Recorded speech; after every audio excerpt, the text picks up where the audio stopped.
প্রয়াত বাংলাদেশের প্রাক্তন প্রধানমন্ত্রী খালেদা জিয়া ৮০ বছর বয়সে জীবনাবসান বিএনপি চেয়ারপারসনের। ২৩ নভেম্বর থেকেই ঢাকার একটি হাসপাতালে ভর্তি ছিলেন তিনি। ৮০ বছর বয়সে প্রয়াত খালেদা জিয়া ঢাকার একটি হাসপাতাল এভারকেয়ার হাসপাতালে ভর্তি ছিলেন খালেদা জিয়া, সেখানেই প্রয়াত তিনি। ২৩ নভেম্বরে আমরা দেখেছিলাম শ্বাসকষ্টজনিত কারণেই তাকে ভর্তি করা হয়েছিল হাসপাতালে এবং তার পরেই মৃত্যু তার। অশীতিপর বিএনপি নেত্রীর শারীরিক পরিস্থিতি গত কয়েকদিন ধরেই সংকটজনক ছিল। আমরা বিষয়ে কথা বলবো। আমাদের সঙ্গে ফোন লাইনে রয়েছেন আমাদের ঢাকার প্রতিনিধি শাহিদুল হাসান। শাহিদুল, যেমনটি বলছিলেন যে আজ সকাল ৬টায় বিএনপি চেয়ারপারসন ও সাবেক প্রধানমন্ত্রী বেগম খালেদা জিয়া ঢাকার এভারকেয়ার হসপিটালে মৃত্যুবরণ করেছেন।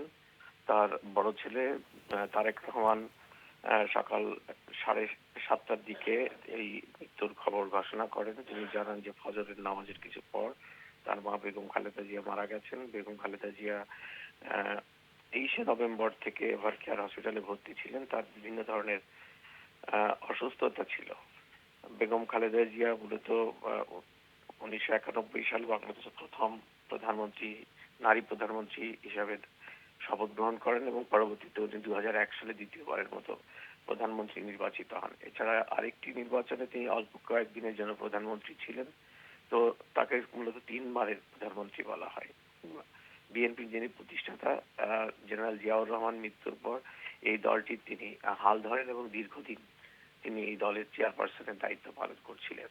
আমরা যতটুকু জানতে পেরেছি যে বেগম খালেদা জিয়ার মৃত্যুর পর বিএনপি একটি জরুরি সভা ডেকেছিল। সেই সভা থেকে ৭ দিনের শোক কর্মসূচি ঘোষণা করা হয়েছে এবং আগামীকাল বুধবার তার জানাজা অনুষ্ঠিত হবার কথা রয়েছে। এবং বিএনপি সূত্রগুলো আমাদের জানিয়েছে যে জিয়াউর রহমানের কবরের পাশে ঢাকার জিয়া উদ্যান নামে পরিচিত যে জায়গাটি, সেখানেই তাকে দাফন করা হবে। ধন্যবাদ তোমায় শাহিদুল। ৮০ বছর বয়সে প্রয়াত বাংলাদেশের প্রাক্তন প্রধানমন্ত্রী খালেদা জিয়া। অশীতিপর বিএনপি নেত্রীর শারীরিক পরিস্থিতি গত কয়েকদিন ধরেই সংকটজনক ছিল। ঢাকার একটি হাসপাতালে চিকিৎসাধীন ছিলেন তিনি। আজ সকালে হাসপাতালে মৃত্যু হয় তার।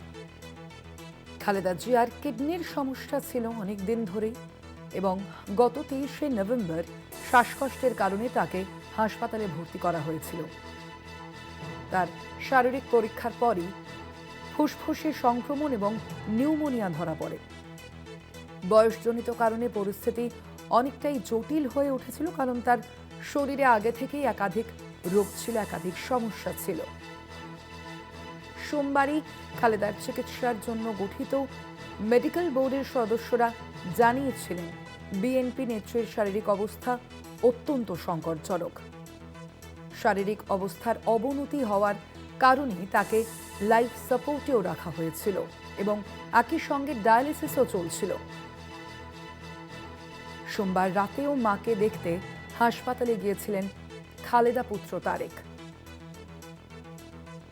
আপনারা জানেন ইতিমধ্যেই ১৭ বছর পর তারেক রহমান ইতিমধ্যেই বাংলাদেশে এসেছে এবং সেখানে এসে একদিকে যেমন তিনি বিএনপির যে কর্মী সমর্থকরা রয়েছে তাদের উদ্দেশ্যে বার্তা দিয়েছিলেন এবং সামনেই বাংলাদেশে নির্বাচন রয়েছে, ফেব্রুয়ারি মাসের বাংলাদেশে নির্বাচন রয়েছে। সেই নির্বাচনকে উদ্দেশ্য করেই কিন্তু এগোচ্ছিল বাংলাদেশ ন্যাশনালিস্ট পার্টি। তার মাঝেই প্রয়াত খালেদা জিয়া।